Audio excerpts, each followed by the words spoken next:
In this video, we focus on providing a proof for the first translation theorem with regards to the Laplace transform.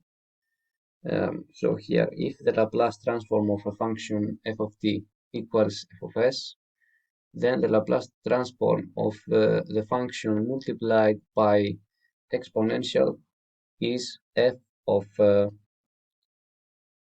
s minus a. And of course, for the inverse Laplace transform, if the inverse Laplace transform of the capital F is f of t, then the inverse Laplace transform of the function f of s minus a equals the exponential times the function. We will provide the proof by using the definition of the Laplace transform.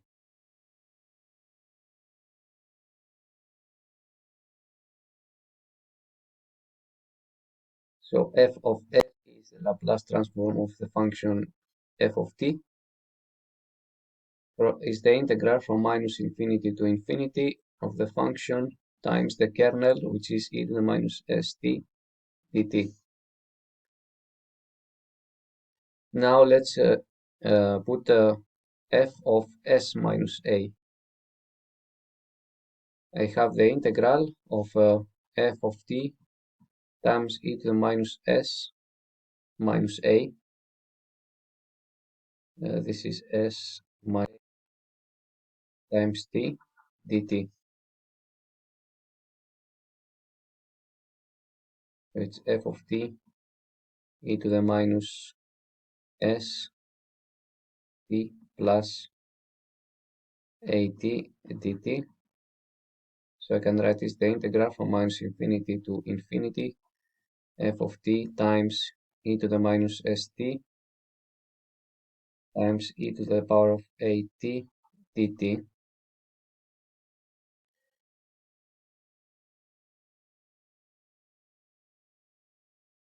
So this can be written as the exponential e to the power of a times t f of t times e to the minus st dt, which is the Laplace of the function e to the power of a times t f of t.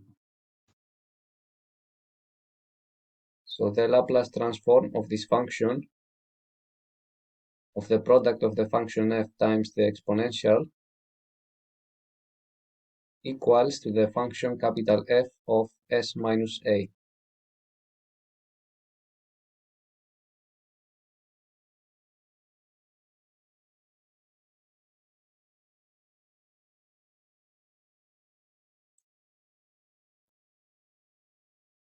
So the first bit of the proof is completed. Now let's take the inverse Laplace transform on both sides of this equation.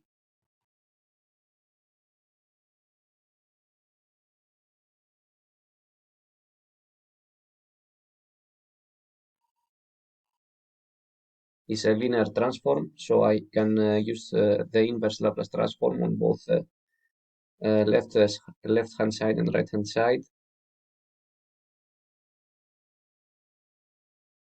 So I have the Laplace and I have the inverse Laplace. So what I get is just e to the power of 8 times t f of t equals inverse Laplace of the function f of s minus a.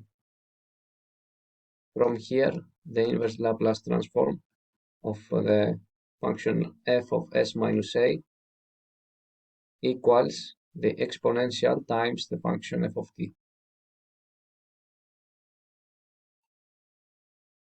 And the proof for the first translation theorem is complete now.